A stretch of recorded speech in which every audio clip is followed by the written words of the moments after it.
Hi, this is Dave Shapton for RedShark. We're still at CABSAT 2017 here in Dubai, and I'm very pleased to have with me Luis Hernandez Jr., who is the chairman and CEO of AVID. Hi Luis, very nice to see you again. Great to see you as well, happy to be here. So, can you tell us what's been going on in the year since I saw you? I think I last saw you in January last year, and it's been a busy year, I gather. It has been. Good to see you again. I love consistent relationships, so thanks for keeping up with things. But no, I think, the interesting thing about this year is that in 2013 we wrote a white paper trying to solve the industry's biggest problems. It was called AVID Everywhere, A Vision for the Future. This year, in 2017 at NAB, all that will be coming to a head with culminating in some of the announcements we're making about the final pieces that have come together for the overall vision. So this year, 2016 and into 17 here, has been getting the final pieces. Nexus, as you know, the software-defined storage application that's won all kinds of awards, was one of the last final pieces because it has a path to hardware agnosticity. It's more dense, it has more capacity, it's about a third cheaper, and we've already demonstrated running in the cloud.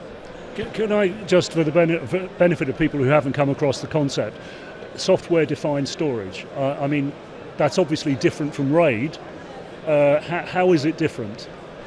Well, I think that's the point, is that we want all the value added in the IP wasn't with the spinning disk in what we do. It's random things like randomly separating the file, digitally impregnating it, adding compression, adding more density.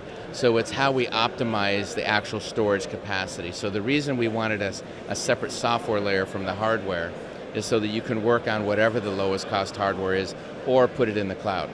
And so we first found a very strong partner, low cost hardware provider, which it sits on today, but we also demonstrated it working in the cloud, and some of the final announcements are coming up at NAB. We've launched it, it's been adopted by Nexus, by some of the largest media companies in the world, and we have some pretty exciting announcements about the cloud development of that tool coming up at NAB. Because a concept like AVID Everywhere is a very hard one to understand when it's in its early stages. It's a little bit like you can't build an aircraft a wing at a time, until you've built the whole thing, and then people say, we get it. Is it kind of reaching that final stage now, do you think, where everybody gets it? It really is. I think when we announced again that white paper, the idea was the digital connection between the storyteller and the consumer can be entirely digitized, and if so, what happens to the journey of this file from the creative process to the consumption? And by creating an operating system for media, we then started adding applications, not only for the heritage business, which is creative side, but every step in between. We have 38 applications now, so you can connect. Of course, you still need the best creative tools. You now need to make them available through any channel on the device and do it less expensively and optimize the asset. And the tools then, we felt you needed the best and most comprehensive suite of products across the entire workflow, from the creative tools, which people know and love from AVID, but also MAM systems and AR and VR and archive and storage and deployment options like cloud or on-prem or hybrid. But we do graphics and we do sports enhancements and do social media management and multi-channel playout. And the idea was, if we can have enough applications sitting on a common tool, we can compress the whole workflow and allow media companies to compete and win in an increasingly intensifying competitive market. So when we first talked about this concept, as you said, it was conceptual and people had a hard time understanding. Now that over 40,000 people are using the platform itself, we only have one platform, and every major media company in the world uses it to drive down savings. Now that we have over 38 different applications, from the creative tools that people know and love like Media Composer and Pro Tools, but also all these other applications all the way to distribution, allow our clients to think at a more enterprise level. And the nice thing is, if you're an individual, you can simply pay for a cloud-based subscription to a creative tool or the marketplace, maybe some storage in the cloud. If If you're a large media company, you're going to buy more applications, really to drive up efficiency, have the tools to tell the best, most engaging story, distribute and optimize the asset, all because it sits on a single integrated platform. I think the big difference from when we first talked about it is today our subscriptions are growing 200 to 400% per quarter. We have thousands of new customers joining on the creative tools every quarter, and we have over 40,000 large media companies seats using the entire platform. And this is a good example, this region here. From Al Jazeera, the major announcement we made with them, multi-year, 5 continents running on a single platform, dramatically driving down their costs. Probably going to be the first major news organization in the world to run entirely on the cloud. We operate in 140 countries. We have about 70% of the major news organizations. We're pretty aware of what people are doing.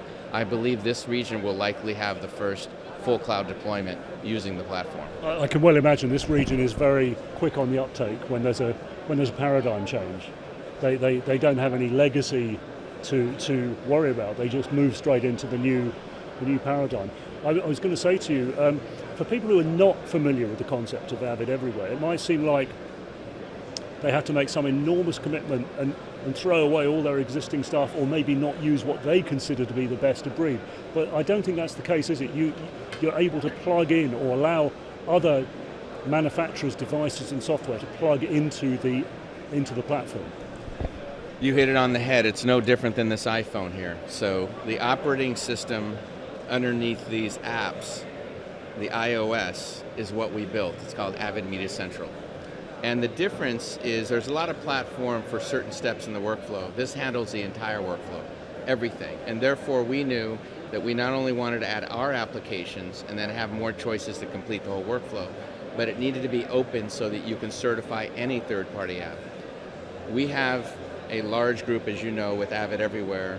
I think the best and most comprehensive suite of applications across the workflow. More importantly, we have about 600 certified partners, so that any one of the apps, if you don't like our editor, you can use Adobe, you can use Apple. They're both integrated and certified. You like somebody else's storage, you want somebody else's graphics, you can certify those as well. If you have your own applications that you want to create, you can certify them and enjoy the benefits of the platform. So as you mentioned, that's one of the great benefits of that it's an open, integrated, and extensive system. And I think AVID, as you mentioned, we felt that anybody had to step forward and attempt to solve the big problem. The problem isn't an editor today. The problem isn't storage. The problem isn't graphics. The problem isn't augmented reality. The problem for our clients is the entire operating system has to operate more efficiently so they can compete better. That's what we tried to solve. And we knew that couldn't be done with only our products. You had to be able to integrate third-party products so that you're limited not by your vendors' ideas, it's by your own strategy and your own imagination. And we knew that may include competitive products. And that's why we're very proud about the certified partners that we have.